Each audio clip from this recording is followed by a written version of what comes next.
What's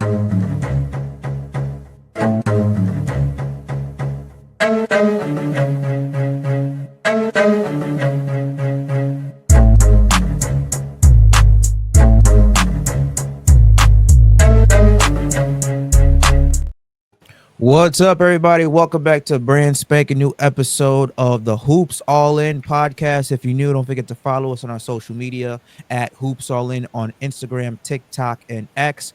Don't forget to subscribe to the Hoops All In YouTube channel and subscribe to our own personal channels at Noseball, that is Keith Basin's new YouTube name, and Werls TV, as well as Werls TV on TikTok, as well as Werls One on TikTok. I'll talk about some basketball stuff here and there. As I said again, don't forget to subscribe, like, and share this video out to your friends, family, and loved ones. And today we got a little different episode for you here. As we all know, we're in the midst of the NBA all season, pretty dry, but with free agency pretty much done and over with, we decided to create tiers of the upcoming season for NBA teams, obviously based off their signings, free agencies, and draft accusations. So yeah, Keith, let's get started with it. So we got tier 1, tier 2, 3. This is going to be related to all 30 teams in the NBA from both conferences. So Mhm. yeah, this was Keith's idea. Let's get started with this. So what, we're going to start with tier 1, tier 2, tier 3, or we're going to talk We're the just bottom? kind of gonna go with the teams that are in the bottom. So we're kind of just we'll talk about them if they need to be talked about. Some teams might take a minute or two. Some teams might be 15 seconds. Just might be easy to rank. Again, of course, you can only have 3 teams. But when the end of this is done, when we make sure we're set on our list, there can only be 3 teams in the top 3, of course. 3 teams in 3 through 6, and then 4 teams for the play-in, and then everyone else will be in the not this year, as in we just don't think that they're going to be fighting for play-in this year. So first up on the list, Philly. Off of first, just thought about it. I can't imagine that they missed the play-in for a second year in a row, right? Philly for me is all predicated on Joel Embiid's health. Right. Do you trust his knees? Do you trust his lower extremities? Do you trust his body part, his back, his arms? Yeah. I do not trust Joel Embiid to be healthy for a full 82 game regular season schedule. So I would put him in a play-in team. They're not a top 4 or 5 team in the Eastern Conference. So Yeah. yeah, I agree with them. Yeah, and it's hard. I could honestly, if you said not this year again, I mean, I wouldn't be too surprised by it because, I mean, I don't know anything about Joel Embiid. I don't know if he'll be ready by the start of the year. I don't know if he'll be back by Christmas. There He were might, talks go ahead. sorry, he might get injured, walking in his couch and walking in his house and tripping over his couch.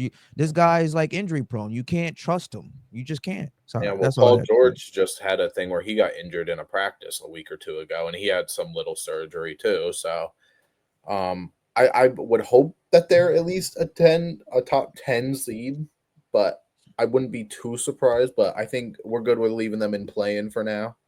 Yeah. If they don't even make the playoffs this year, I think Daryl Morey's gonna have to blow the whole thing up. Yeah. Washington Wizards. Now I did this in a watchability thing on my own channel, who I think, might be the most fun teams to watch. I honestly had the Wizards at I had a category called 50-50 to where sometimes they could be exciting with all the young players. They have a couple veterans before, and I made that before the Marcus Smart stuff. But I still don't think that it's their year. They're really young. They were just the 2nd overall pick in the draft 2 years ago. They just were the 5th pick in this past draft. I just don't see them being able to make it, even in a broken down Eastern Conference with all the injuries this year. Yeah, I agree. For the 10th consecutive year, the Wizards are going to be picking in the lottery. That's what they're known for doing. I don't know what direction this team is going with. Yeah, you have a lot of veterans with Chris Middleton, Malcolm Brogdon, CJ McCollum. They just released Marcus Smart, but Yeah. they don't have any identity. I don't even think the front office knows what they're doing. So yeah, you got some young players like you mentioned, Alex Sarr, AJ Johnson, but they're gonna miss the playoffs once again. This team is a laughing stock in the NBA. Yeah. Atlanta Hawks. Now, Hawks are one of the biggest winners of free agency and the Yes. offseason as a whole. They acquired Porzingis for George Niang and like a second round pick.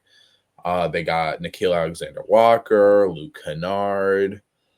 They lost Clint Capella, but I mean, honestly, I think the Hawks are going to break their play-in curse. I agree, especially with this being a down year, with not having two legit title contending teams, with the Pacers and Celtics taking a reset year. I think this is a perfect opportunity for the Hawks to be a top five team in the Eastern Conference. I think that they'll be a top four team in the East. And like you mentioned, all their additions to offseason, Porzingis, getting the other guy who used to play for the Minnesota Timberwolves, Nikhil. Nikhil Alexander Walker. Sorry about that, Luke Kennard. And yeah, Dyson Daniels, I expect him to take the next step. Yep. Zachary Ricochet, I expect him to take the next step. Jalen Johnson as well too. So this team is prime ready, I think, for a solid playoff run this year. So where do you I mean, I think they would be a super fun watch when they're healthy, but you got to look at their roster. Jalen Johnson's been hurt the past couple years. Porzingis is hurt every year. Um, they don't really have a backup point guard right now. Trey Young has missed some time. So I think me personally, for now, I would put him in a 4 through 6 range. Yeah, that sounds about right. Like I said, I think they'll be like a top five team, five Hmm. seed in the East, possibly four.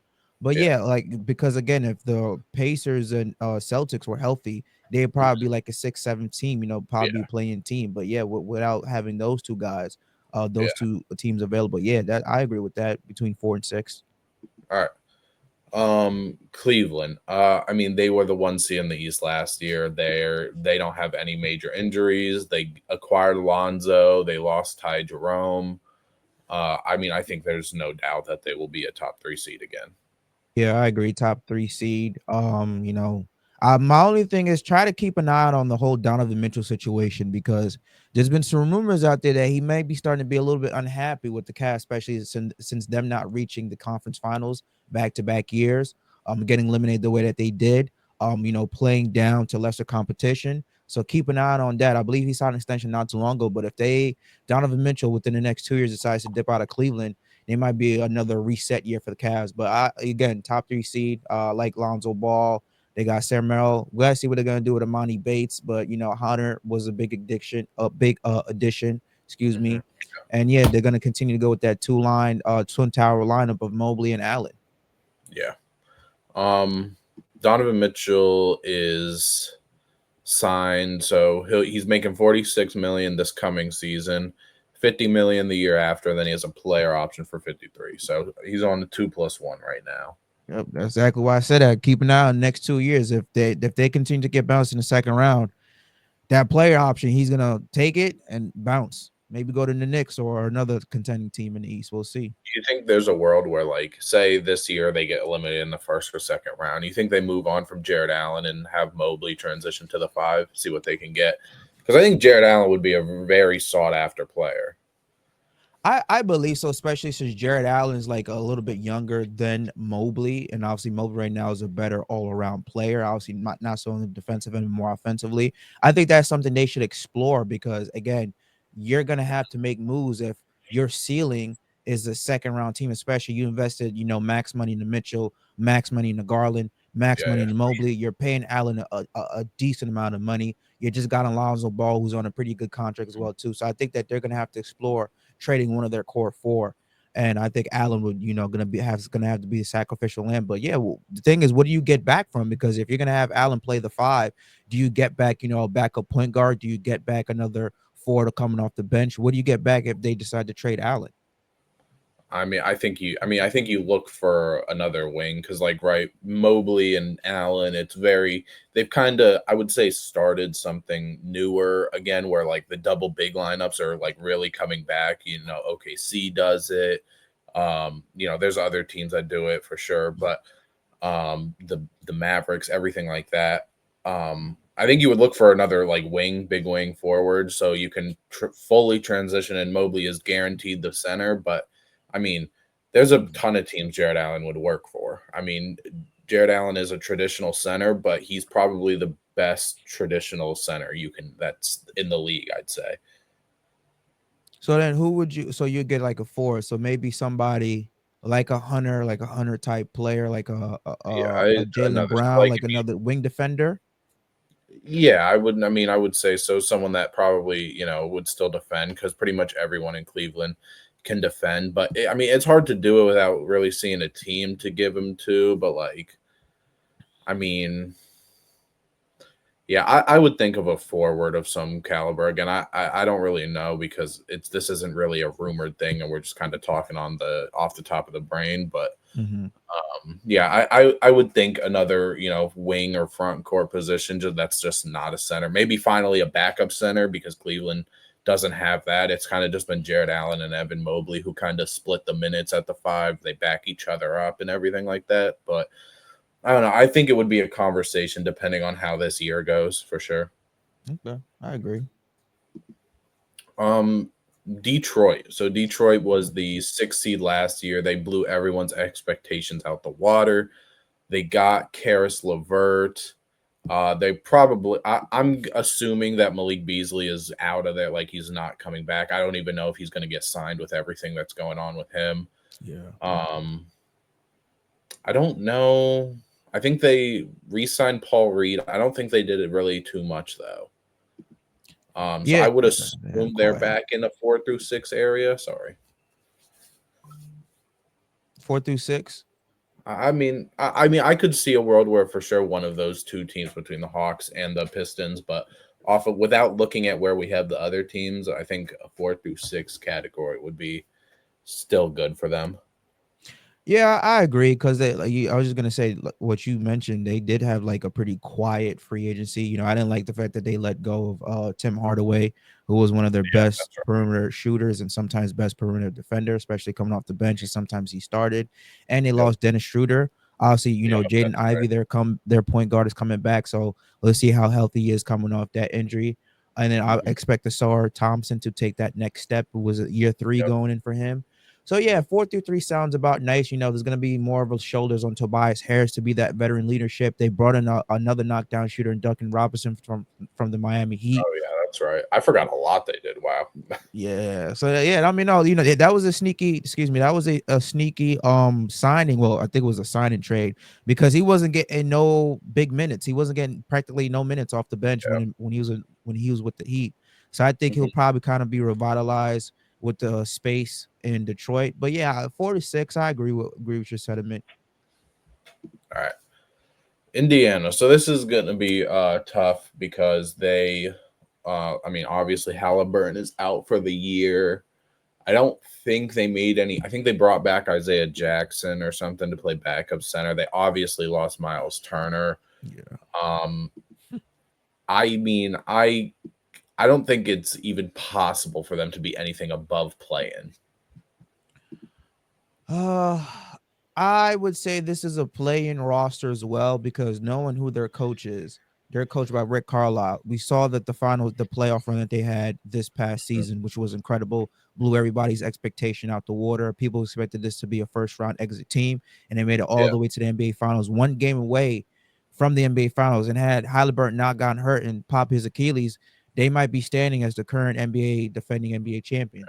yeah, But Nimhard is gonna have to step up in Halliburton's absence next year. I think Neesmith is gonna have to step as well too. We're probably hmm gonna see Benedict Mathurin be a borderline all-star because I would especially love when Halliburton went down, he was dropping some serious buckets on the Thunder.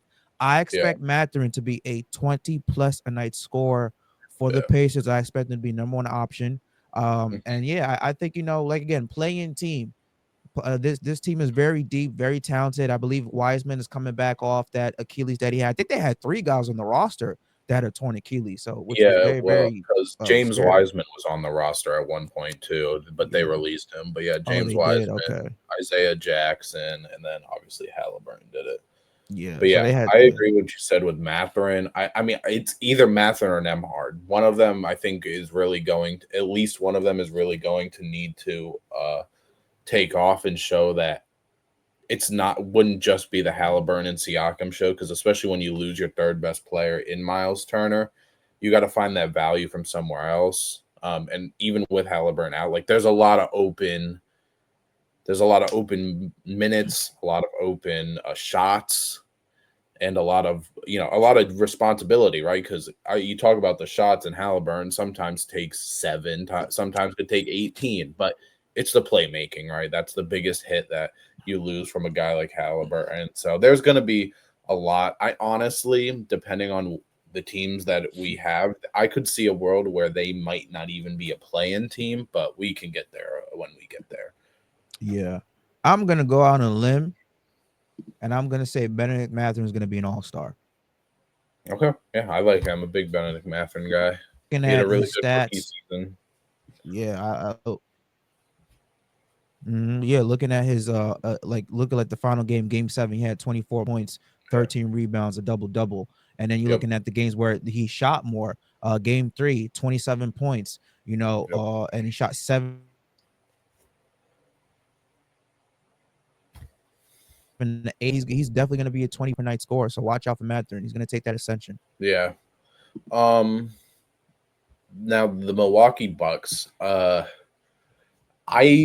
I predicted that LeBron, or not LeBron, Giannis might have like a 2018 Cavs LeBron year, right? Like where Giannis might average like 35 and 15. Because, like, right, sure, you get Miles Turner, but the rest of that roster is kind of rough between, I mean, they got Cole Anthony, they've got Gary Trent, they got Torian Prince still, KPJ, like Bobby Portis is still there. Like, I truly believe that the Bucks would probably. I mean, I wouldn't, as a hot take, I would say they could be in a 4 through 6 range if Giannis has like one of the best seasons we've ever seen. Uh, well, the thing is though, who's going to play point guard for that team? They don't have a point guard. Cole They Anthony, don't I have a assume. true, I mean, they don't have a true point guard that's gonna set everybody up. Kevin Porter Jr. is not, he's not a point guard. He's a shooting guard. Okay. That man's gonna get you buckets coming off the bench. Kyle Kuzma ain't no damn point guard. Yeah, Giannis could play the point forward, but he's gonna be out of his natural position. He's a big body, he could bang down below. He's a powerhouse. So they don't have a point guard that's I mean, gonna they set the got offense Cole up. Anthony and Ryan Rollins and stuff, but I mean, that's why I said it might be like a 2018, Cavs LeBron year, right? That was the year Kyrie left to go to Boston, and it was really just LeBron and Kevin Love. In this world, Miles Turner is Giannis's Kevin Love. But Like, but this is why I said, because LeBron came into the league with point guard skills. Not saying Giannis can't pass the ball, he can, but he's not a facilitator like LeBron is. So if Giannis, for Giannis to have that 2018 LeBron James vibes, he's gonna have to up his assist total. He's probably gonna have to average almost damn near triple double for this team to be competitive. Because Giannis, let's look at his stats last year. Giannis averaged 6.5 assists a game. Again, very good passer. He's gonna probably have to average 9 assists a game. Alone will continue to get 12 rebounds and 30 points a game. Could that yeah, take a lot of toll of his body? Maybe so. Again, he's in the prime of his career, but when they don't have a point guard, that's the thing. And when Giannis is not on the floor, who's going to facilitate the offense? Because you can't play him all 48 minutes a game. yeah. I mean, the 2 years before Giannis's most improved season and first All Star appearance, he played point guard and shooting guard for the Bucks. So, I mean, and again, 6.5 assists is, I mean, as a four who plays with Damian Lillard and other players, it, like in the past couple of years, I mean, that's good. I mean, without Damian Lillard having the ball or whatever, I mean, he could easily get to 7.5 and 8. I mean, who the Again, hell is he? Who the hell is he passing to? that's But true. like, I mean, I still don't think that like. I mean, like, what did LeBron do in that 2018 season with the Cavs? He played all 82 games. First of all, that's also going to be a big thing. Giannis can't miss a ton of time, but That's what I'm I saying. mean, And LeBron had 9 assists in that 2018 season, almost a triple double. If you look at it, 27 and a half 27. points, 9 assists, and almost nine rebounds. So that's what I'm saying. Giannis is gonna have to get around like 8 or 9 assists, which he's more than capable of doing. But Mm-hmm. again, who is he gonna pass to? Can he trust Kyle Kuzma, who gave you nothing but donuts in the playoffs when it mattered to make shots? Is Torian Prince gonna make shots? You could trust Bobby Portis to make down those shots, but other than that, he doesn't have much scores on that roster. Like you look at the 2018 Cavs, at least they had J.R. Smith, who was a knockdown shooter. They had Kevin Love. Those guys can easily get you 20 points or not, 20 points or not when they're going. you're looking at the Bucks roster. I don't know if I see that type of talent. Yeah, but I mean, you're gonna have like it might not be the ideal people, but like you're gonna have to get progression from somebody, whether it's the progression you want or from a player you want. But I mean, Giannis also already has 56 triple doubles in his career, so it's not like he can't.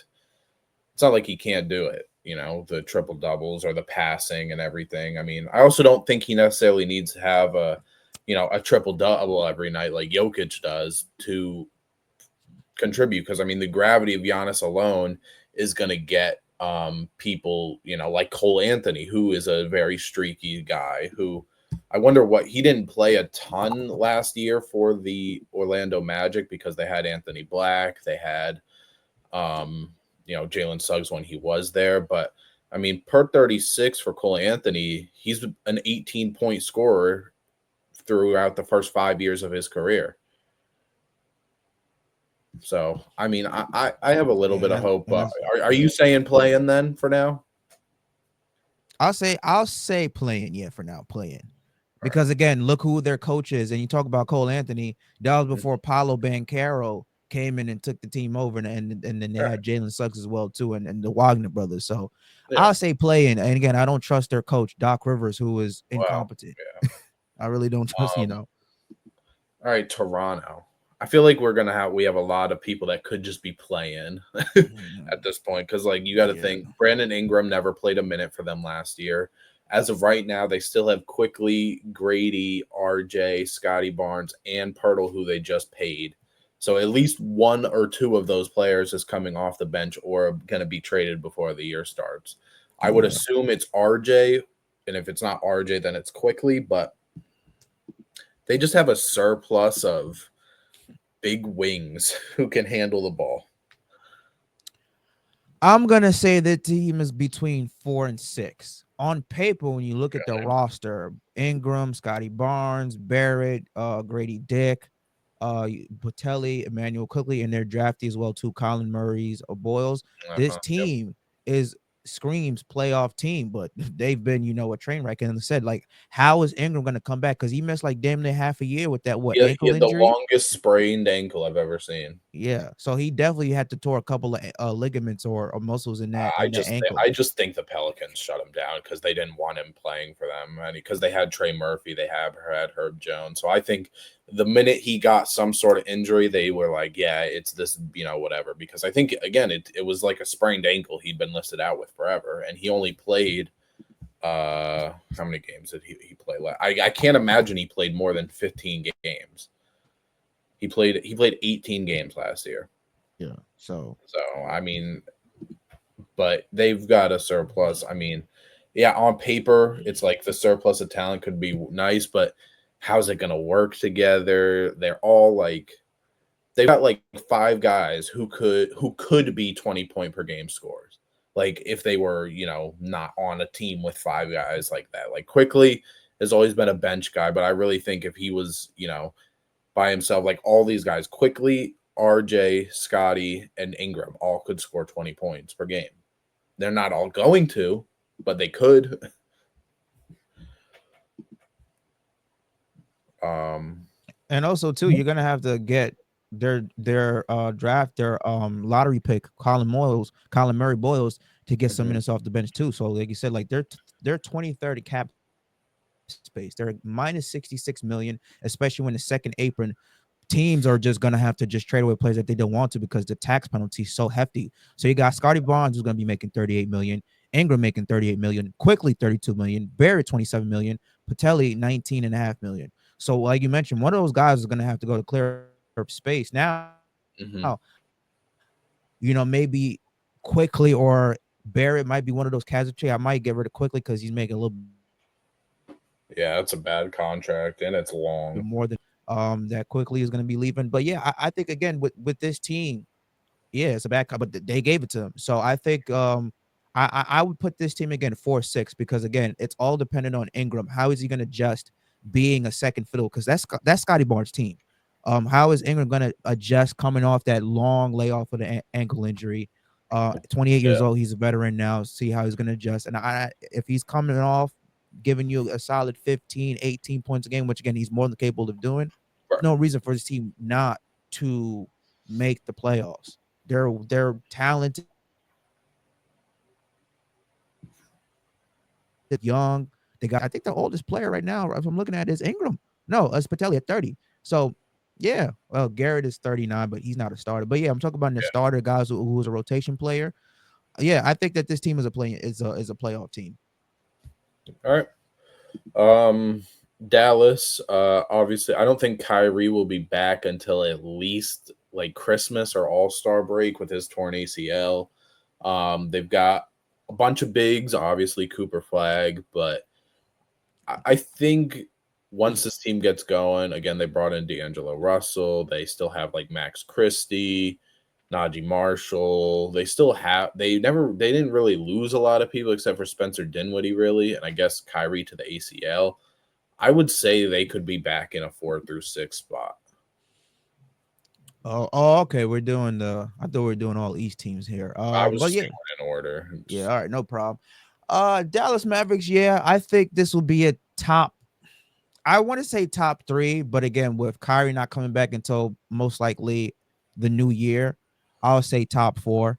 Yeah, I can't say top three when you look at the other teams out west that we haven't gotten to yet. Yeah, I'll put him at four. And again, it's gonna be an adjustment for Cooper Flag too, because this is a rare situation where you have a generational type player, generational type talent that's gonna be in a win now situation. And there is no time for him to wait to develop. He's got to develop now. Especially Anthony Davis is there. He's gonna be getting most of the touches. Klay Thompson's gonna be getting a handful of touches. And when Kyrie comes back, he's gonna be getting a handful of touches and shots. So Cooper Flag, for a guy that you want to develop into an all-star that he's capable of, he's not going to get his shots to develop him into that player when you got to share the basketball with four future Hall of Famers. And so I think it's going to be a tough transition for him.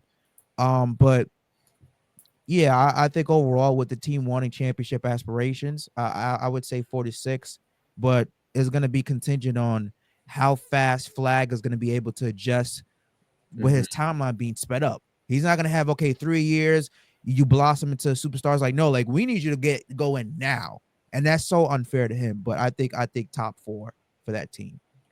Hold on, I want to go back. You think Cooper Flag's generational? He has generational talent, yeah. Because people Cooper Flag could have been, I believe, in my opinion, he could have been a first round pick last year as well. Now, obviously, Well, yeah. yeah. So that's a generational talent. People were talking about him, how they were talking about Zion Williamson, how they were talking about him like Wemby. So I think he has generational talent. Now again, he has to prove it out in the court. But I think for him to become that generational talent is gonna be delayed because he's not on a sorry team that's gonna have time to develop where he's gonna be the main focal point on offense. It's gonna be AD, it's gonna be Kyrie, it's gonna be Clay. He's not gonna have those 20 shot attempts that you're gonna give your first, second, third round pick in the draft. He's probably gonna have maybe 10, sometimes 8, because you gotta feed AD, you gotta feed Clay, you gotta feed Kyrie when he comes back. Hell, Russell's gonna get maybe 10 shot attempts a game. So he's just in a rare situation where it's like, okay, you're the great and you have great talent, but you don't have time for you to develop. You got to develop right off the bat because they have championship aspirations the minute Kyrie comes back from that ACL.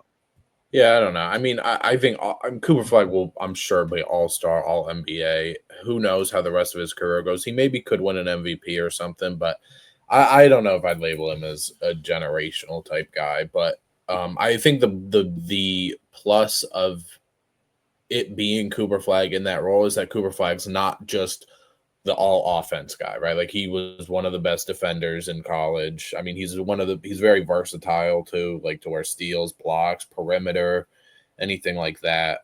He can play the 3 or 4 position if they, run AD at the 5 for a little bit. He can slide down, anything like that. I think it's a really good fit, but again, I think that with Kyrie out, I mean, Cooper Flag is going to have some time to show off and be as the rookie, but I agree. When Kyrie comes back and everyone's there with between Kyrie, Clay, AD, the two centers, I think there is going to be a time where he really needs to lock into a role and he doesn't get to ball out on a trash team like Ace Bailey gets to, or Dylan Harper, or not Dylan Harper. Dylan Harper went to the Spurs, but like Ace Bailey or something like that. But that's what I'm saying. That's gonna diminish him because he's not gonna have the chance to put on display his talent, and you won't be able to grow him because you can't say, "Hey, Kyrie, take it back a little bit. We gotta develop this rookie. Hey, AD, tone it down a little bit. We gotta develop this rookie." Especially if he's gonna be the heir apparent to AD and Kyrie when they eventually retire or in their latter career of the years. You can't just say, okay, well, you know what, Cooper Flag, we held you back. Now we're just gonna have to release you. It's like, no, you gotta. It's gonna be a very hard thing for Jason Kidd to juggle to keep Kyrie and AD happy getting their shots, and also making sure that Cooper Flag gets developed the right way. You don't want to stunt his growth at all. Because like you look at Wemby's rookie stats, right off the bat, he was generational. 21 and a half points per game, almost 11 rebounds. Same thing with Zion Williamson his rookie year, 22 and a half points per game, 6.3 rebounds. And even though he only played 24 games, it was like, okay, like this guy has superstar written all over it. And so that's the type of talent that Cooper Flag has. But these guys didn't play with three future Hall of Famers. They played on bum ass squad teams that weren't expected to do anything. The Dallas Mavericks, we're expecting this team to be a minimum conference finals team. Yeah. And I don't mean to make this all about Cooper Flag or whatever, but like if Yeah. he really is generational, like some people do see him, I don't think playing on a team like this is going to stunt his growth. Sure, maybe his numbers might be down again if he played on a Brooklyn Nets or if he played on a team that didn't have three Hall of Famers on it. But I think if he really is that big of a right, like a guy where he could be an all-star in 2 years, 3 years, or something like that, this isn't going to stunt his growth too much because again, if he is that good, again, Jason Kidd's not going to have a choice but to be like, oh, hey, if Cooper Flag's got 15 in the first half, he's not going to be like, oh, but Anthony Davis is on our team, so we can't, I think that's how some coaches would do it. But Jason Kidd is a more than experienced coach who's dealt with young players, who's dealt with whatever. I mean, he was there. I'm pretty sure when Giannis was younger, and he who ran Giannis at the guard, which he did in summer league for Cooper Flag, and he's gonna do in the NBA for Cooper Flag. So I don't think it's really gonna affect him too much. I think it's honestly, I think if you were to ask Cooper Flag, I'm sure he would like this situation of Dallas more than going to again Utah like Ace Bailey did or something like that. Well, nobody wants to go to Utah. That's just I'm a just saying a team the that doesn't have anything. I didn't want to throw Utah under the bus, but it was just the first team I saw down there, so I picked them. But all right, Denver. I think when you talk about the added Valanciunas, who is going to play, the last time we talked about Valanciunas, forcefully. he was talking about maybe going overseas, but the Nuggets weren't going to let him out of his contract. And then he basically came out and said he will come and play for them. They got Tim Hardaway Jr., they got Michael Porter Jr. out the door and brought in Cam Johnson, brought back Bruce Brown. I think that they're going to be back in top three. I agree 100%. Top three team. Obviously, again, we talked about how they forcefully told Valanciunas to play and honor his contract.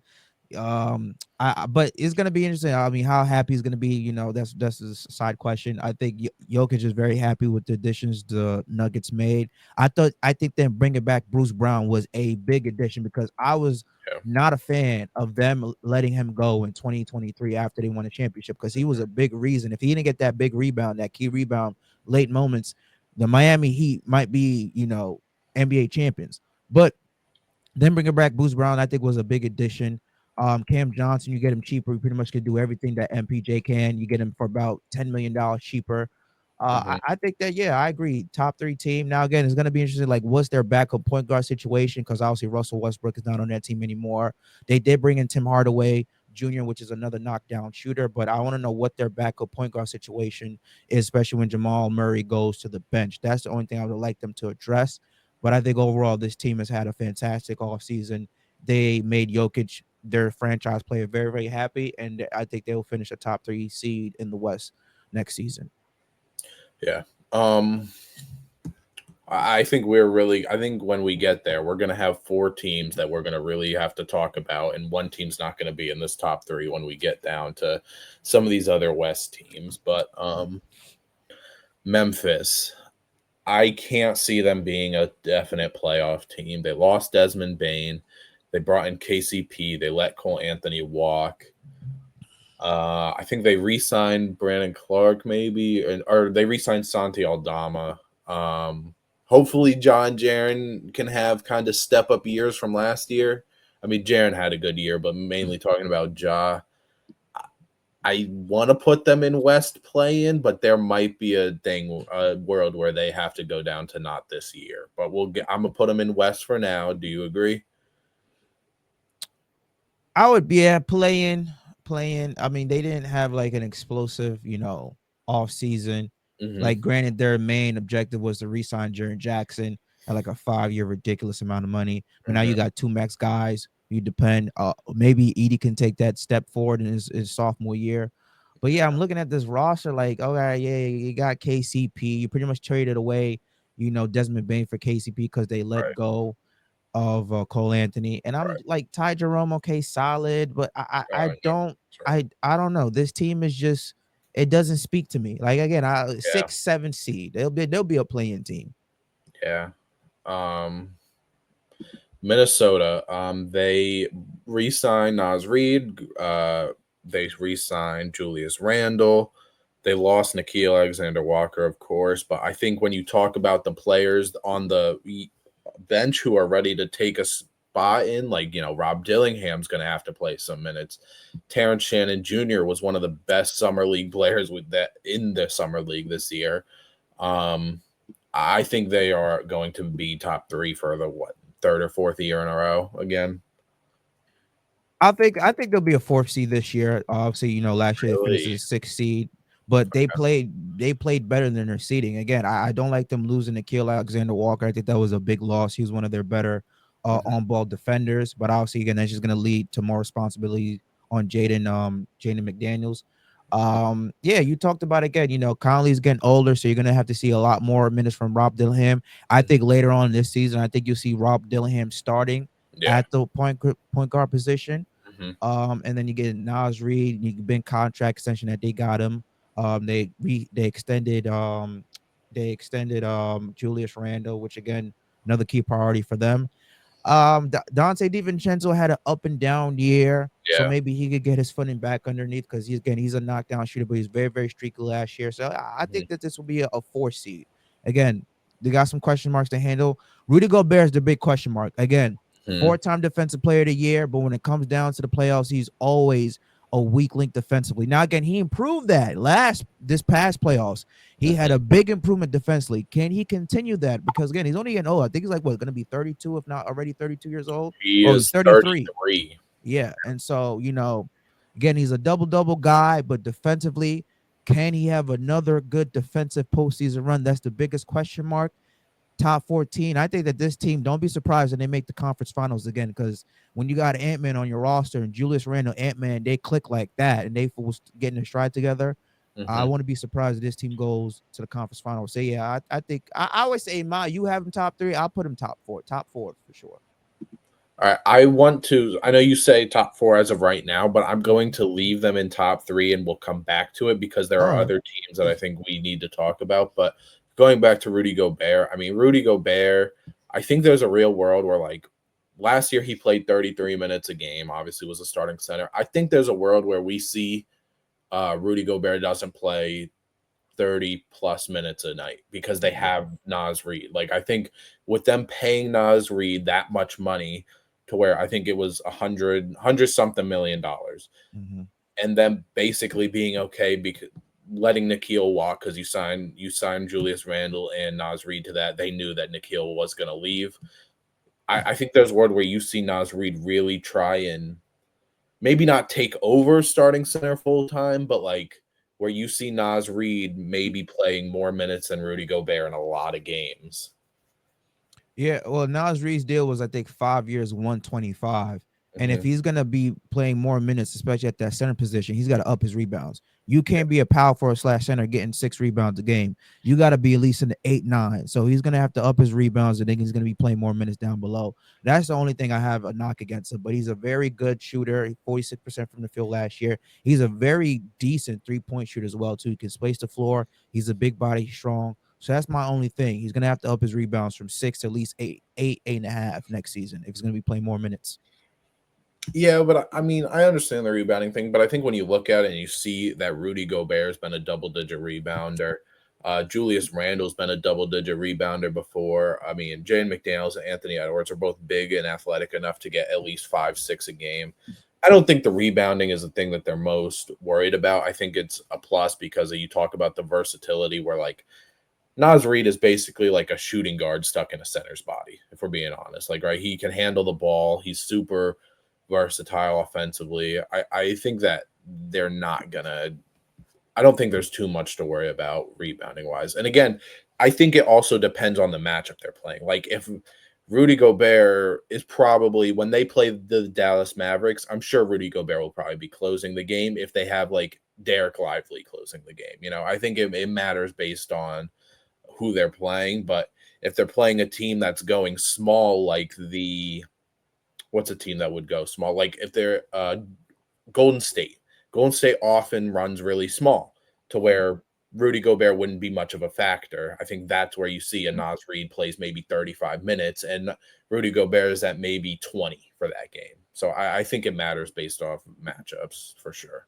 Well, yeah, the matchups do matter, but looking at the Timberwolves last year, they were what 14th overall in rebounding. Again, a very good rebounding Yeah. team. But Okay. if you're gonna play, Rudy Gobert less, who is a double machine, who's gonna get you 10 to 12 rebounds a night, Mm, that's when Nas Reed is gonna have to up his rebounds. Like you can't just depend okay. all on Randall to grab the Yeah. rebounds. I think he last year had like 7 rebounds a game. That's Mhm. when Nas Reed, you play more minutes on the court. You gotta get more than 6 rebounds a game if Yeah. you're playing, 30 minutes a game. That's all Yeah. I'm saying. All right. Yeah, I understand that. Um, all right, San Antonio. I want to hear your Ooh, thoughts on this one tough. because this is probably one that some people probably really overrate where they could be. And then I mean they have a very wide range, right? Like they've got so much over there between Yeah. drafting Dylan Harper and Carter Bryant.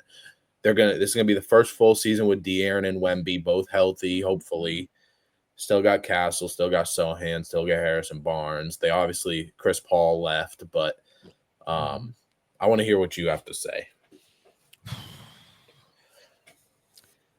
I think that this will be. Oh man, I think. You know what? I'm gonna go. I'm gonna go out on a limb. I'm gonna say I think that the San Antonio Spurs would be. I'm gonna say they'll be a fifth seed in the West this year. Really? Yes, fifth Okay. seed. Yes. Again, Wemby is all cleared of his blood clots, so he should be ready to go. And we know when Wemby is on the court playing, he's borderline unstoppable. Stephon Castle, second year in the league, expect him to take that step. I'll see Dylan Harper again, rookie that they got. Devin Vassell, Darren Fox is going to be pretty much now the tutor to those point guards to Castle and Harper. This Mhm. team is deep, man. Carter Bryant, their rookie draft pick. Harrison Barnes is still on the team. They got Kendall Jackson. So in terms of this team at the wing position, well, at the point guard position, the guards position, they're loaded.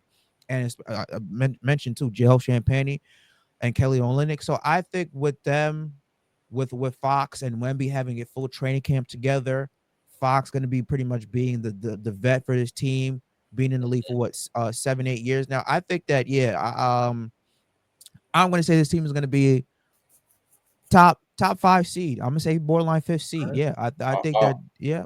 I'll leave them there for Mhm. now. I think there might be a world where they go down here, but we'll get through all the teams and then we'll go back. All right. Um, Utah. I mean, we don't really need to talk about this, right? Garbage. Yeah, trash. Clippers though. You and Oh me were texting about the Clippers this morning yes. or last night, whenever that was. The Clippers might be my favorite team to watch next year. I'm not gonna lie. Now I think that there's a world where they are what I call a regular season team only. Like there is a world where they could definitely make noise in the playoffs, but I think that when they get to the playoffs, I feel like we got to slow down based off like right, like it's great they got Bradley Beal. I love John Collins is one of my favorite big men in the league. I love that they got him to play the four. Like they did so many great things. I think I'm putting them in a West 4 through 6 though. But I think they might be my most watched team outside of my own. Yeah, this team, if it was maybe 5 years ago, 5 6 years Yeah, ago, I'd be like, this team is super stacked because they are stacked. right. Leonard, Harden, they broke back Chris Paul, they got Bradley Bill, they Yep. signed Brooke Lopez, they brought back Batum, Chris Dunn. Like this team is very, very deep, and I expect them to finish top four, probably top three team in the Western Conference regular season. Postseason, that's a different question. They always seem to choke. But I'm gonna put them top three because again, James Harden surprised everybody at age 35. We thought that he was washed, and this man made an all-star. Kawhi Leonard is gonna be the same singing tune for Kawhi Leonard. His knees are chopped. They're done. They're cooked for. If he can give them 60, 65 games this season, Right. then they'll be a top three team. But it all depends on Kawhi Leonard's health. James Harden had a resurgent year. He even took a pay cut for them to sign Bradley Beal and Chris Paul. And I don't Yeah. think Chris Paul's 40. There's gonna be some nights where he's not gonna play. Bradley Beal again 32. He can still give you 15, sometimes 20 points a night because I believe he was obviously held back in Phoenix. So I think that this will be a top three team. Because again, James Harden, he give respect to that man. He shocked a lot of people, and John Collins too. He's a lob threat. John Collins is still 28 years old. So and I think he's making what John Collins $26.5 million. So for his production, that's a pretty solid deal. So I would say top three team in the Western Conference. Yeah. Yeah, I mean, you spoke on it a little bit, but the age and the injuries is obviously the scariest thing. I pray that they are going to be really healthy, but the age, like it's crazy. Like, Yeah. right, Chris Paul is, uh, it has played 20 years. Batum 17, Brook Lopez 17, Mhm. Harden 16, Bradley Beal and Kawhi both 13. Like, and I mean, that's like five of their top like eight players right there. Yeah. So I think there could be a world, I think, where yes, if everyone's healthy, if Kawhi plays enough games where he's at least eligible for awards, I think they very well could be a top three seed. But I think 4 through 6 might be their sweet spot. Yeah, safe spot. I'm not mad at that. I'm not mad at that. I'm very high on James Harden. I mean, which is very shocking to say because I shit on him after he left Brooklyn and Philly because he quit. But I think him being in yeah, that's true. Like he quit on both those two Yeah, teams. But I yeah, but seeing how he played because that was the biggest question mark. Okay, like how he's gonna play, knowing that hmm he's not gonna be the main guy. When Kawhi comes back, that's Kawhi's team, and for him to do what he did and be an all star in his uh-huh. 15th year. You gotta Yeah. give that man credit. So All right, Phoenix. I mean, it was just announced that Booker will be playing point guard, as we assume, because so him and Jalen Green will start together. I assume Dylan Brooks starts. I don't know who they have at the 4. I don't know if they use a Ryan Dunn or something, and then probably Mark Williams, if healthy, is at the 5. I think there might be a world where they are also like I think they have similar conversations to the Grizzlies. I think play in, but if like some teams jump up, I could definitely see them missing the play in completely too. I would say I would probably say borderline because Devin Booker, he could facilitate the offense. Yeah, averaged 7 assists last year. So hmm I would put them between surprisingly, I would put them maybe like we got Mavericks, the Spurs, and the Clippers. I would probably say there'd be like a 6 seed, probably borderline play-in team. Because if Booker's gonna be the point guard, which he's more than capable of being, they got a whole bunch of scores in that team with Jalen Green, Grayson Allen. Um, yeah, I would put them. I would put them. Just a tier above playing. They'll be a playing team, but for the rankings sake, yeah, they'll put them in the playing spot Okay. because also their Portland. bench is weak too. So, Portland, I mean, Dame's not playing. I can't imagine Drew Holiday is gonna play for them. I see some people really believing that he will, but I doubt it. They obviously DeAndre Ayton. They moved on from. They drafted the center with the 16th pick. I don't know how to say his name, so I'm not gonna butcher it. But I don't think this is this oh, year. Maulach, Kamal No, Mal. the Blazers. Han Oh, so I Jansen or talk about something. yeah. I Jan forgot. Hansen. I don't remember. But yeah, I think Portland not their year. Yeah, I agree. I mean, Dame's gonna be out the rest of the year. Yeah, if Drew's gonna play there, we'll see. He might get rerouted. It's just gonna be again rebuilding year. They got Klingon, Sharp, Mhm. Scoot Henderson, yeah, and then maybe they might try to look to trade a Grant, but yeah, there's gonna be Yeah, a probably. wash here for them. Kings are one of the most stuck teams in the NBA for me. I think like you look and they're like they got Sabonis, Levine, and DeRozan, but like It didn't work well last year. They were, I think, the 10th seed last year. The West got better. I think I'm putting them in not their year again. Yeah, I agree. This is like, the Sacramento Bulls with Levine Yeah, and DeRozan on the literally. team. Hmm. Like again, this is another team like we talked about with the what team we talked about. Like you look at their roster, yeah, like we look at the roster on paper, it seems good. Like, oh, this should be a top, three team in the East, like how we talked about with the Toronto Raptors. But again, Levine and DeRozan played the same position. It didn't work out in Chicago. Sabonis, he might get frustrated and ask for a trade. And then what the hell's going on with the whole Malik Monk situation? Because there have been rumors about them trying to trade him. And they don't have like, yeah, they got, Dennis Schroeder. But other than that, I'm looking at the bench. Okay, Markel Fultz, who's not lived up to his NBA hype, Doug McDermott, Trey Lyles, like, yeah, this team just doesn't scream anything to me. They're gonna have to make some tough decisions at the trade deadline. Yeah. New York Knicks. Oh, I mean, this is obviously your squad. I have where I would rank them based on injuries, but I'll let you take this one. based on injuries and injuries alone, because the Boston Celtics are taking a reset year, Pacers are taking a reset year for obvious reasons. Put him top three. Hmm. They got Mike Brown, who I like as a coach, even though he played at Yeah. multiple different stops. Sacramento, he was a Warriors assistant coach. He used to Hmm. coach for the Cavs and whatnot.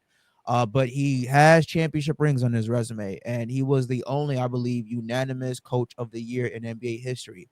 So if you're gonna fire Tom Thibodeau, a coach who brought you to the conference finals for the first time in over 25 years, I'd have liked them to bring in, Mike Malone because he's just 2 years removed from winning the championship. But I'm not mad at the Mike Brown hiring.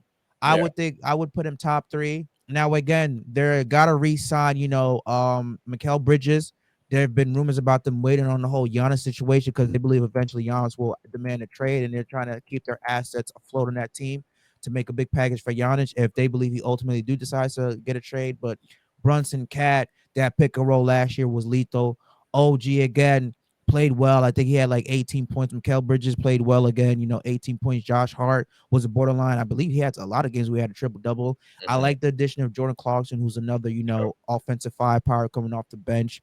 So yeah, Landry Shamet as well too, and I believe they got signed that guy who used to play for the Sixers, who dunked on Yeah. LeBron in the Olympics, Yeah. Was Staley. Yabusele, yeah. So yeah, yeah, because of the situation and injuries to other teams, top three for sure. Yeah. Agreed. New Orleans.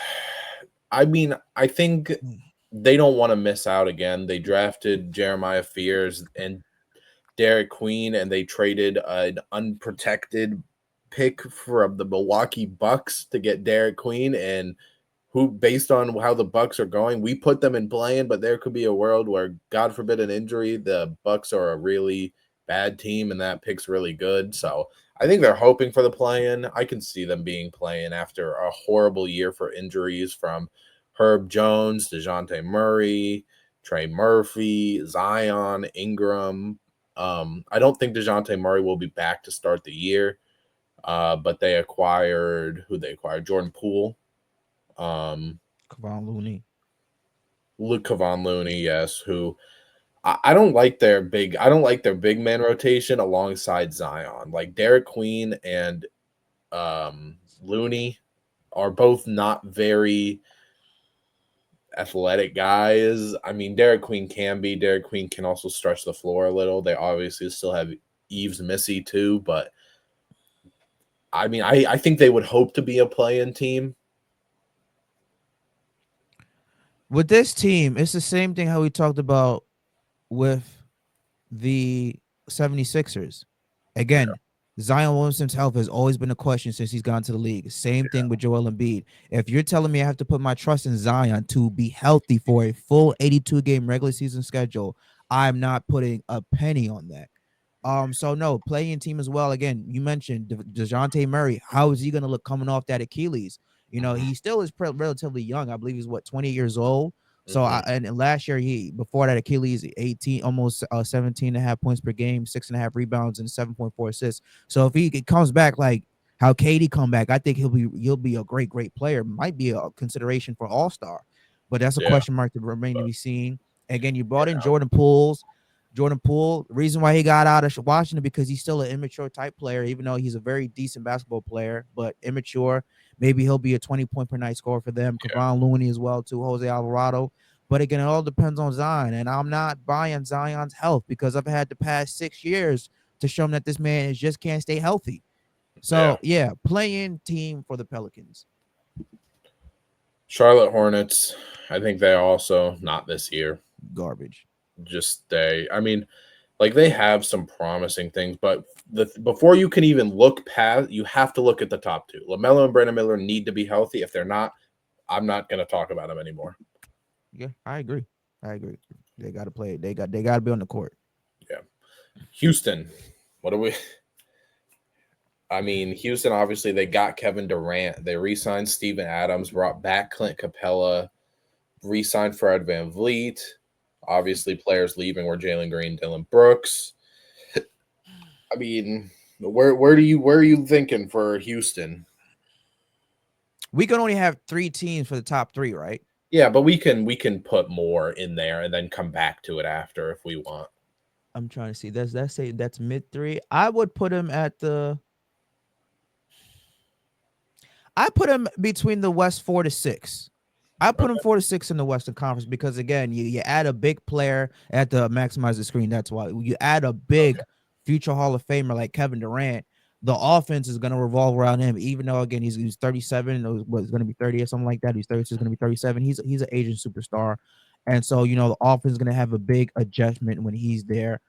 They arguably had one of the greatest off seasons this past year, but you Hmm. know I'm not a fan of them trading away uh Green because I thought Jabari Smith would have been a casualty, but Yeah. Green it is. Matt Thompson again, he's gonna have to take that next step, which I think he will. Yeah. How is this gonna impact Alperen Şengün, Fred VanVleet? I like that they brought back Clint Capella. They could legit be a twin tower, Yeah. lineup. Same thing with the Cleveland Cavaliers, starting Capella and Smith, and hell, even Şengün, or even starting Şengün and then Jabari and then going to Capella. Yeah. So we'll see. But yeah, I'll say top 4.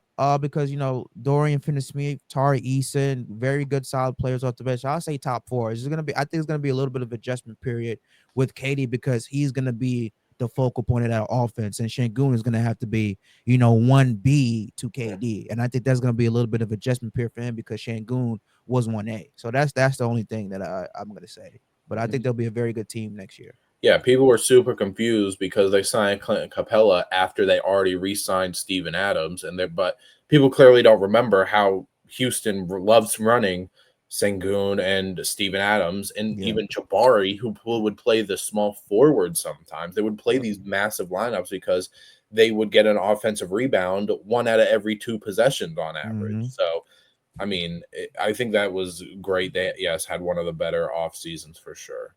Yeah. Um, the Miami Heat. I mean, do we just? I feel like they get this benefit of the doubt every year. Are we giving them the benefit of the doubt and letting them be a playing team again? Yeah, because you can't knock Eric Spoelstra. He's arguably a top 3, if not arguably the best coach in today's game. You give him a pile of shit and he'll turn it into pudding. He'll turn it into pudding. That's how good he is. But I mean, but what the? Let's go on a little rant. What the fuck is Pat Riley doing in South Beach? You had a chance to get Bradley Beal, you failed. You had a chance to sign Dame Lillard coming off Achilles, you failed. They have not brought in a big key free agent in the last 5-6 years. KD, no Dame Lillard, no Bradley Beal, no Giannis. What is Pat Riley doing? Heat culture is looking like shit culture. So because of Eric Spoelstra, and they still have Tyler Hero and Bam Adebayo, very good players. They're probably going to be in consideration for All Star again next year. But other than that, there were already rumors about them looking to trade Andrew Wiggins away. So Yeah, I don't fucking know what the hell's they're going on with that. What going on in South Beach? the Heat want everyone. They're like Knicks and Lakers fans who, anytime someone's available, they'll get a Photoshop jersey of them. Yeah.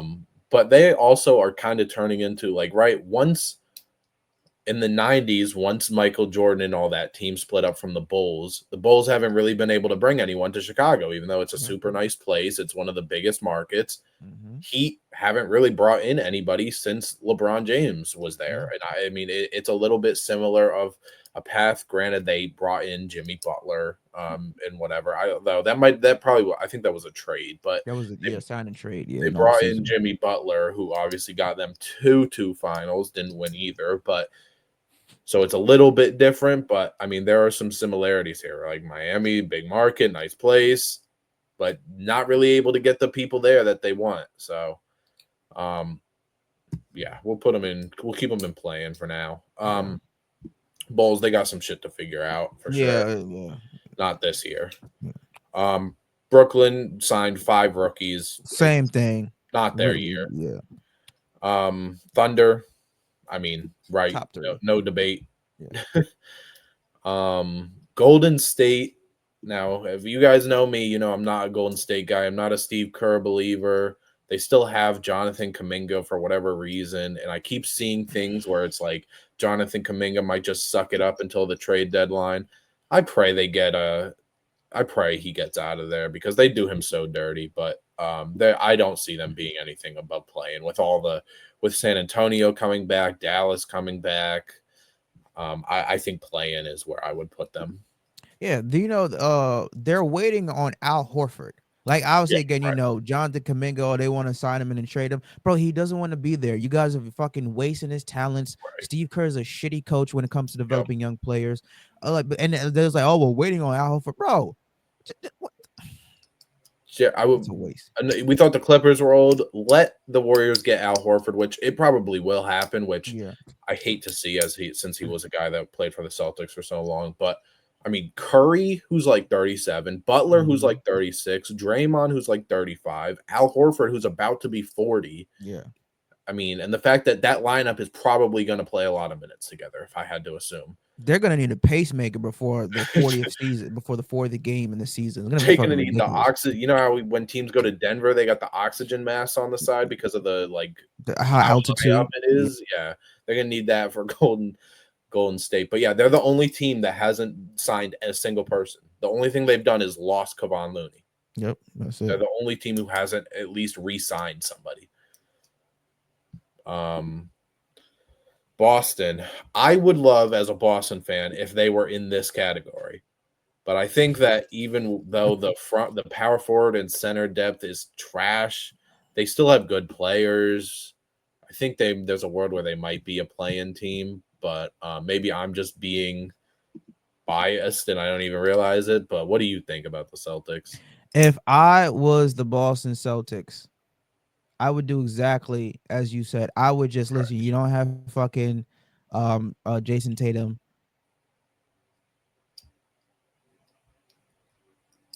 You Holiday. There's been rumors about them possibly trying to trade, Derek White as well. And hell, we even heard Jalen Brown's name on the trading block on the rumors. I was them. I would tank. You got that AJ Dabidison guy. If I probably last name, I apologize. He's going to be the number one projected pick coming out of BYU next year. You got a lot of great talent coming out next year. You got Cameron Bruiser from Duke. You got Nate Ament from Tennessee. So if I was them, I try to tank as much as possible. Get a top 5 pick. Let the NBA give you a little favor, like they did the Dallas Mavericks with that Luka Doncic trade. And then 2026, 2027, when you get Tatum Mm-hmm. back fully healthy, you get one of these top guns, that'll be your year. But if I'm the Boston Celtics, bro, there's no reason why are you guys gonna be competitive if you're not going anywhere. They have no championship aspirations. Just retool, reset. 2026, 2027 will be your year when Tatum is back fully healthy and ready to go. Yeah, I'd love if they did because as good as the Celtics have been, the people they've been able to acquire between like back to Kyrie, Kemba, and even this passing with Drew and Porzingis, we still have our first round pick. Yeah. Like we have our own first round pick, but Boston's not really a place where I feel like they would intentionally tank. I don't think they've had the first overall pick since like the 50s. They could get a top 5 pick though. Maybe get a guy like Cameron I Bruiser. would love it, but I don't know if that's in the cards. But yeah, all right. The Lakers. So first full year of Luka and LeBron. They signed DeAndre Ayton. They lost Dorian Finney-Smith. They brought in Marcus Smart. I heard that they're also a potential place for Drew Holiday. but I don't think they can get there with how much money he makes unless he gets Yeah. bought out for whatever reason. But he's on a long deal, so I doubt it. But where do we think that the Lakers might be? 4 through 6? Yeah, 4 through 6, maybe like a six, kind of borderline above playing, Mm-hmm. because this is the thing. And I'm gonna go on a little rant before you put it down. This is the thing. I can't fucking stand you, Twitter Laker fans who think you guys know basketball but don't know shit about the NBA. Don't know shit about basketball. Oh my god, Ron Palinka's asleep. The freezing, bro. There are minus $57 fucking million in cap space. That means that they can't sign anybody of significance. LeBron James opting in. He's making $52 million. Luke is making 45 million. Rui's making 18 million. Austin Reeves is making 13 million. And guess what their main priority is? To re-sign Luka Doncic to a long-term deal. So Luka's probably going to be making $50 million when his free agency comes up. All right. And then Austin Reeves wants a big payday. He wants a 4-year, $200 million deal. They didn't have much to work with. Maxi Kleber, look at their bench. Maxi Kleber, they got Marcus Smart, Dalton Connect. Like, come on, like Lakers fans are one of the most. They're like Dallas Cowboys fans. They're like a leech to the Yeah. fucking in the fucking NBA. Like, I get it. Yes, Rob Pelinka could have done more, but he had no salary cap room, guys. Lakers' main priority is to keep Luka Doncic in the purple and gold, because in 2 years, I think actually next year, 2027, or 2 years, he can opt out and become a free agent. They don't want that to happen, especially they don't have like a handful of their first round picks until 2030. So they got to keep Luka. They brought in Aiden, which again, solid pickup for Aiden's production. What was it, 2 years, $16 million deal? Okay, and then you got what's his name, Marcus Smart. Big Rob Mm-hmm. more to make sure this roster is at least more competitive. They've had the biggest roster overhaul in fucking God knows how long. So Yeah. come on, like, look, calm down. Everybody's asking for Rob Palinka's head. Mm-hmm. Let's calm down, Lakers fans, okay? Mm-hmm. But I Yeah. think, yeah, put him a 46, maybe a borderline playing team. But I don't think they'll make the playoffs. And then Orlando Magic is our last team. Obviously, they brought in Desmond Bain. They traded away KCP and Cole Anthony. Mo Wagner will be coming back from a torn ACL, I believe, was what the injury was. I think they could be a 4 through 6, right? I think so. All I right. think so, because yeah, we have in the East, you got the Knicks, excuse me, the Cavs. Actually, you know Wow. what? Put them in the top three. Put them in the Really? top three. Yeah.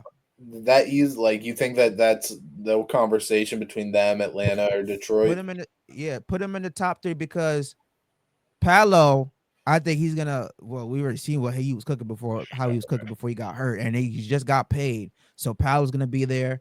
Mm-hmm. Um, again, Jalen Suggs, I think will still take. Jalen Suggs had an up and down year, but Biggest. Palo, Suggs, and Desmond Bain, who really what they needed. I wouldn't have given up 5 fucking draft picks for him, No, but yeah, hey, definitely not. Desmond Bain is a 20.8 scorer, so I think that he's gonna be offensive, load, taking off load for Paolo. And again, the Wagner brothers too, like France and Mo Wagner. Yeah, put them in the top three. Now again, if the Pacers and Celtics are healthy, I think they'll be 5, 6, 7 seed. But Yeah. we have question marks about Joel Embiid's health.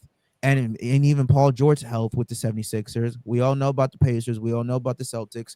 We all know about the situation going on with the Bucks and Miami Heat. Are going to be the Miami Heat. Yeah. Yeah, put them in the top three. Why not? All right. So we did every team. Now we got to go through. So we're good with this being our top 3 for the East. I got no issues about it. Okay. Top 3 for the West. Yeah. Yeah. East 4 through 6. I can't see Toronto being all jumping from missing the playoffs to missing the play-in and being a top 6 seed just because they brought in Brandon Ingram, who again didn't play. I don't know who I would have as the 6th team over them between these teams, but I feel like you're leaning towards the 76ers.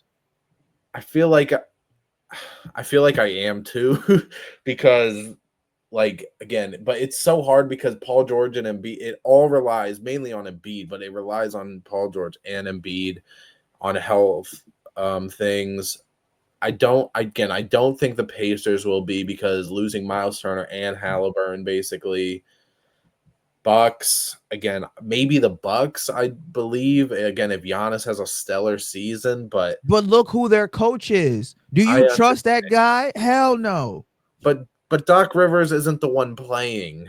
There's But been he's the one calling plays and making execution plans. Like, yes, the players got to execute, but he's calling these plays and he's a shit play caller. When you got guys like Paul George, Blake Griffin, JJ Redick, Chris Paul all come out and criticize you multiple times, you're not a good coach. We got to be real. You're not a good coach. If you want to put the 76ers there, fine, but that's a big question mark in terms of their health. But I think even with the it's hard to say because I was about to say even with the question mark with Joel Embiid, I think they might be okay, but they were a fucking 13th seed last year, so I don't Yes. think that's gonna. So you're maybe they do have to stay, but if they have to stay, that means there can only be 4 teams for the East, so one of these teams have to miss it.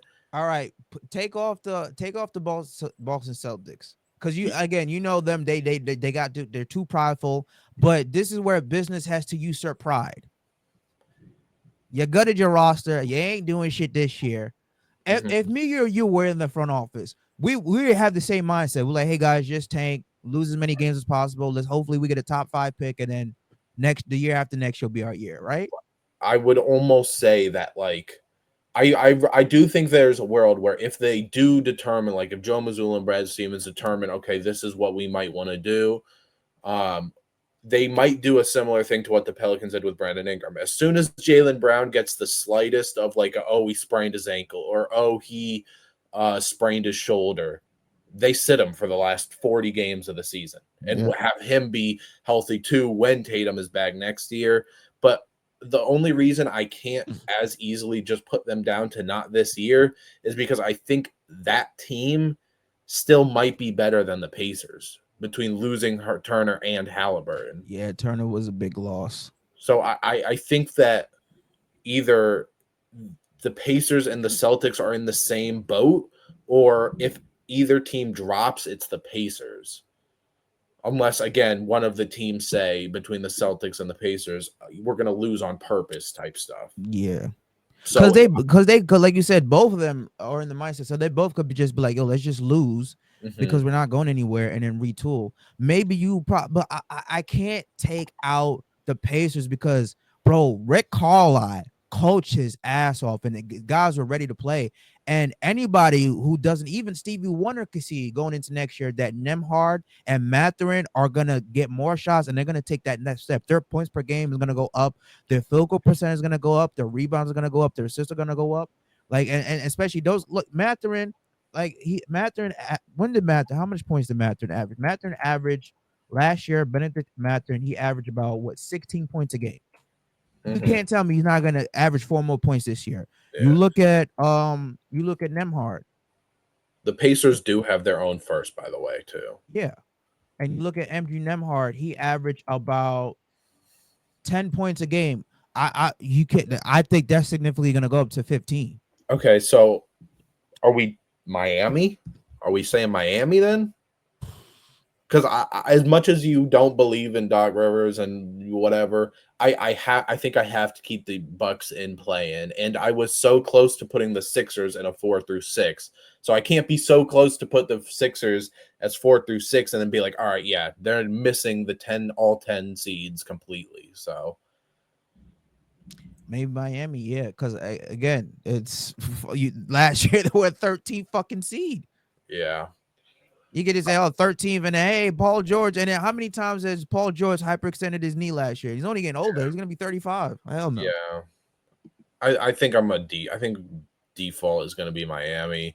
Yeah. Hopefully they can prove us wrong with a Bam bounce back year and everything, but I don't know. And then we've got a similar thing here. 4 through 6, we got to take 2 teams out of this, which means that 2 teams from the West play-in are going to fall. So I think That's before this we is do tough. any of that, Yeah. I think the Pelicans might be a team that falls, right? Okay. Yeah. I'm not And mad at that. then we've got to pick one more. I don't think the Warriors will fall out completely. So I think it's between the Suns and the Grizzlies. I th- I mm, I've got. I think I'm leaning towards more the Grizzlies. I'm leaning more towards the Suns. Really? So let's see. Hold on. So can I? All right. Let me just pull up Memphis's roster. Right. So they've got right Ja. So their starting lineup potentially would be Ja. Probably. I assume KCP might start for the start of the year. So Ja, KCP, Jalen Wells, Jaron, and Edie. And then if you look at the Phoenix Suns, I would assume they do Devin Booker, Jalen Green, um, Dylan Brooks maybe at the Dylan three. Brooks. That four, I don't know if they just do Ryan Dunn at the four, or maybe they have Dylan Brooks play the four, and then Grayson Allen starts. I don't know, and then Mark Williams or Nick Richards starts. If those two teams were going up against each other, who are you going to pick in a series? Let's look at it like that. Okay. Um. Well, Ja and Booker would cancel each other out. I would say they're similar. As a Booker Yeah. had a step back of a year, I'd say last year. So did Ja. Yeah. Because again, he had to appease KD and Bradley Bill. I think You look at the two between KCP and and Jalen Green. I'm Jalen taking Jalen Green. Jalen Green, Dylan. You, Let's say Dylan Brooks over Dylan Brooks versus Jalen Wells. I'm I taking think I'm Dylan Brooks. really. I'll take Dylan Brooks. Hold on, let me see. So Dylan Brooks last year averaged 14, 4 rebounds on 40% from three. Ah, shit. That's right. Yeah. um, hold on, and then Jalen Wells. He did get hurt towards the end of the season, but But I think he had like 10.4 and like 10.4, 3.4 rebounds. 35% from three. They're both good defenders. Damn. Yeah, I'm Okay. All taking right. I'll Brooks. give him Dylan Brooks. I'll give Hmm. Dylan Brooks that. Jaron versus Ryan Dunn. I mean, come on, Jaron. Yeah, Jared. And then, I mean, Zach Edey versus Mark Williams slash Nick Richards. It went completely healthy. I'm taking Mark Williams, but Yeah, what if I have to say when healthy? You might have to so it's about like it's like 2-2 when you get to the center, yeah, sort of, because again, well, we canceled John Booker out, but it's pretty even. But I think also you talk about depth, and if you look at the depth for Memphis compared to Phoenix, I mean, off the bench they still have Santi Aldama, they signed Jock Landale, they signed Cam Spencer, Ty Jerome, Scottie Pippen, Gigi Jackson, Brandon Clark. And then if you look at the depth for Phoenix, they've got like Malawach, Royce Rasheer O'Neal. Fleming. Yeah, I think Royce O'Neal was that. Did he just go to Houston or was that Josh Okogie? Maybe I don't know. I think that was Shasha Oh, okay. Kogi. So then Royce O'Neal, Grayson Allen. They don't have any backup point guards. Yeah, They yeah, don't we have did any say backup point guard. guards in Yeah. general, other than their like rookies and Colin Gillespie. Okay, so yeah, you take the Suns out and the play in because yeah, we that was the big issue. Like Booker can play the point, but when he goes on the bench, who's gonna facilitate the offense? Right. Okay. Because I don't think Jalen Green's not there to where if Jalen Green's playing but Devin Booker's not, Jalen Green can't do the same things No, he's on more of a with the scorer. ball and creating for others like Yeah. Booker can. I mean, Jalen Green can create for himself, But he can't curate for others. right? Yeah. Um, all right. So now we've got to talk here. I think the first team I'm leaning towards is the Spurs. Ant himself. Am I crazy for thinking that? You're not crazy because again, we don't know how the whole Fox and Wemby combination is gonna look. Hmm. Dylan Harper is a rookie, so he's not going to start because it's going to be Castle and Fox Right. coming off the bench. So he's going to have to, at least he's going to have time to develop. Hmm. And then, new coach, So yeah, I'm not, because again, when all of them healthy on paper, it's like, oh, this team is a play-in team or Mhm. a playoff team. But Yeah. yeah, I'm not mad if you put them in the play-in. Okay. So playing, and then one more. So I think okay. So who's safe? I think Houston is safe, 100%. Yes, yeah. I think. Damn, I think the Lakers are probably safe, right? They were a 3 seed last year. Now, granted, that wasn't the whole year with Luca and LeBron, but Luca was hurt for a lot of the season. They got, I don't know if you want to call them reinforcements, but they redid their roster. But I think Houston's safe. Who else would you say is safe between Lakers, Clippers, Mavericks? I would say the Clippers is safe because they arguably had a pretty solid free agency too. Like Brook Lopez again, he's still old, but he's a backup center for Zubac. John Collins, who's a really good addition that they needed. He's a lob threat, athletic, in his prime. CP3, who could just be a mentor, he's going to be close to home. He's happy. Bradley Beal, again, he doesn't have to worry about facilitating the offense. He's going to be easily that third option. Mm-hmm. And James Harden, resurgent years. And look who their coach is, Tyronn Lue, who's one of the better coaches in the league. So I think they're safe. Okay. I may be leaning towards Dallas because, again, as I mentioned, Cooper Flag, he's going to have an adjustment period when it's going to be, he's not going to get enough shots that he wants to. AD is going to get 20-25 shots a game. Clay is going to get 10 to 15 shots. D'Angelo Russell is going to be a starting point guard until Kyrie comes back. He's going to get between 10, 12 shots a game. And then when Kyrie comes back, Kyrie's going to be expecting his 15, 20 shots a game. So then Cooper Flag is going to be arguably the fourth or fifth option. And when you have a guy who you selected number one overall, who's getting, less than 8 shots a game, that's not going to feed into his development. So maybe because of that, because of the Kyrie injury, and we got to see how Clay is gonna look coming back, because that was a up and down year for Clay Thompson too. Now maybe Clay Thompson's gonna be all giddy because he's tapping Meg the Stallion. So we'll see about that. But So I'm you're my saying main question mark is the Cooper Flag. Mavericks are the team you would put in play-in? Yes, because my main question is Cooper Flag. That's the Okay. thing. He's not gonna have his traditional development as a rookie. I think that's where I would lean too. I don't I understand why you think that with Cooper Flag, but I really don't think that there's going to be many instances where Cooper Flag is taking less than 10 shots like you're saying. I understand why you would think that when Kyrie comes back, but like what's a team that had a bunch of talent last year? I don't like a bunch of players that like to get up shots. Are we gonna say The Pacers are one of them. They like to shoot a lot of threes. but I'm saying like they have a lot of players who like to get up, say 50, all right, let's just go to the Celtics because they had a bunch of players last year. How many shots? Um, so per game, Tatum got 20 shots, Brown got 17 shots, um, Porzingis got 14, White got 12, Peyton Pritchard got 11 off the bench. I think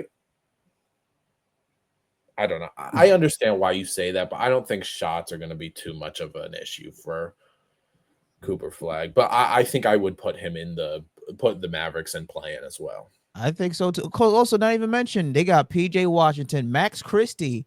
Max Christie was balling after that trade. He was getting like Yeah, he was 15, playing 20 better. shots a game because obviously, Kyrie, Luka weren't there. And then you got PJ Washington, who he scores about almost 15 points a game. So he's going to have to get his buckets as well, too. So Mhm. you're comparing the Boston Celtics, Tatum got 20 some shots, Brown 17. You got Kyrie's going to get his 20 shots, 15, 20 shots. AD, his 15, 20, 25 shots. Klay Thompson, his 10 to 15 shots. PJ Washington, his 10 to 15 shots. Max Christie, he's going to have to get his touches. So let's say he gets 10 shot attempts. There's only one basketball to go around. Yeah, but I think it's good. It's I a good problem to really have. what's your biggest question mark of our list? Mine, I mean, mine's Toronto. Mine is like I don't Yeah. know if I really believe that Toronto's going to be a top 6 team, but when we talk about it and we look over it, like I can see why they maybe could be, but that's my biggest thing where it's like You know. Yeah, because the question mark is again because Ingram didn't play, and how is he going to fit in with Barnes? Because both of them are small forwards, and then there's been and then the question mark rumors about them possibly trading Barrett or quickly, and how that point guard shooting guard situation is going to look if they're after the trade deadline once they're no longer on the roster, presumably. So that's the only thing. But the reason why I put them there because again, Bucks are going to take a step back. Celtics are going to take a step back. Pacers are going to take a step back. I am not high on the fucking 76ers. I'm not high Yeah. on Joel Embiid's knees. I'm not high on Paul George's knees. So that's the only reason why. If Ingram comes in and did what he did with the Pelicans, and that's be an 18 to 20 point a night score, be a borderline all-star, I don't see why this team can't be a top four team in the East, especially the East is going to be a little bit weaker All right. due to injuries. All right. Last year, actually, no, I was wrong. Last year, he averaged 22 points a game for the Pelicans. All right. Yeah. I could see it. Just it's one of those like it looks crazy to have the Raptors up there. Yeah, I hear you because they're always a team that's picking in the look in the lottery or borderline playing teams. So I get it, but with all presumed with them healthy Hmm. and other aspects of the East Conference, I say why not? Yeah. All right. All right. Yeah. I think that's good. So we've got Cavs, Knicks, and Magic as our 1 through 3 out east. Our East 4 through 6 is Hawks, Pistons, Raptors. Our 7 through 10 out east is the Sixers, Pacers, Celtics, and Bucks. Again, in no particular order, but Yeah, and then teams missing it for the East is Miami, Charlotte, Brooklyn, Washington, and Chicago. Out west, so we've got OKC, Denver, Minnesota, top 3. West is going to be 4 through 6 is Rockets, Clippers, Lakers. West playing 7 through 10 is San sorry. Antonio, Dallas, Memphis, and Golden State. And then missing it is Phoenix, Utah, Portland, Sacramento, and New Orleans. I'm not mad at that list. I agree, Okay. 100%. Yeah. All right. All right, guys, that was our tier rankings, our predictions for next year from both the Eastern Conference and Western Conference. As I said again, if you guys are new, don't forget to follow us on our social media platforms at Hoops All In on Instagram, TikTok, and X. Subscribe to the YouTube channel, like, comment. Do you agree, disagree? Leave your comments down below. Share this video out to any basketball lovers that you may know. Subscribe and follow us on our personal channel at Noseball, that Keith's Basement personal channel, and Worlds TV. For Worlds Francois, Keith Bazin signing off. We'll be back next time on another edition of Hoops All In. Enjoy your summer, everybody. God bless. Stay safe. Peace.